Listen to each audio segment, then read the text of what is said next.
नमस्ते गाइस, आप सभी का स्वागत है मेरे चैनल पर। इससे पहले हमने क्या क्या पढ़ लिया था और वो सब डिस्कस आप अपने मेरे चैनल पर जाके देख सकते हो। इस वीडियो में हम पढ़ने वाले हैं शुंग काल। ये काल कब आया था, क्यों आया था, इसकी उत्पत्ति के कारण क्या थे, ये सब मैं अभी आपको बता देता हूँ। शुंग काल जो कि मौर्य काल के बाद आया था, क्योंकि मौर्य काल के आपने कभी पढ़ा होगा कि अशोक ने धम्म का कि एकदम अहिंसा का पालन किया था। अगर क्षत्रिय अहिंसा का पालन कर लेगा तो कि उसके देश की रक्षा कौन करेगा, ये सवाल उठता है।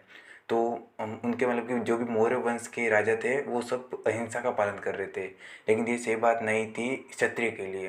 तो कि इंडो यूनानी तब तक भारत के पश्चिम प्रांत तक आ चुके थे, इसलिए भारत के अलग जो भी छोटे मोटे सामंत थे वो सोच रहे थे कि अगर ऐसे ही मौर्य शासक अपना अहिंसा का सिद्धांत का पालन करेंगे तो कि वो इंडो यूनानी तो भारत में कब्जा कर देंगे। तो एक व्यक्ति जिसका नाम था पुष्यमित्र शुंग, इसने मौर्य शासक जो अंतिम था बृहदत्त को मार दिया पुष्यमित्र शुंग ने, और वो शासक बन गया कहाँ का, पूरे मगध का। शुंग काल क्योंकि बृहदत्त मरा तब पूरा मगध लगभग आधे से भी कम हो गया था। तो इसकी शुंग काल की स्थापना किसने की, वो की थी पुष्यमित्र शुंग ने। इसका पूरे शुंग काल कितना का है, 185 ईसा पूर्व से 73 ईसा पूर्व तक अंतिम मौर्य शासक बृहदत्त को मारकर ये राजा बना था। वैदिक काल का पुनर्जन्म, क्योंकि पुष्यमित्र शुंग क्या था, एक ब्राह्मण था। तो ठीक है, कि यह क्या था, एक ब्राह्मण था, इसलिए इसने पूरे वैदिक धर्म की स्थापना की थी, कि हिंदू धर्म की स्थापना की थी। इसका एक पंडित था जिसका नाम था पतंजलि, जिसने 2 बार अश्वमेध यज्ञ करवाए थे। राजधानी इसकी विदिशा और अयोध्या थी। बौद्ध धर्म का विरोधी कहा गया था क्योंकि इसने बहुत सारे बौद्ध स्तूप और मंदिर जो भी उनके बौद्ध स्तूप होते हैं उनको तुड़वाया था। निर्माण इसने किसका कराया था, बृहद के स्तूप का निर्माण किसने कराया था, पुष्यमित्र शुंग ने कराया था। ठीक है, एक बार फिर से देखते हैं। पुष्यमित्र शुंग किसके शुंग काल के संस्थापक थे। मौर्य शासक बृहदत्त को मारकर राजा बने थे। वैदिक काल का पुनर्जन्म, पंडित इनके पतंजलि थे, और राजधानी विदिशा और अयोध्या थी।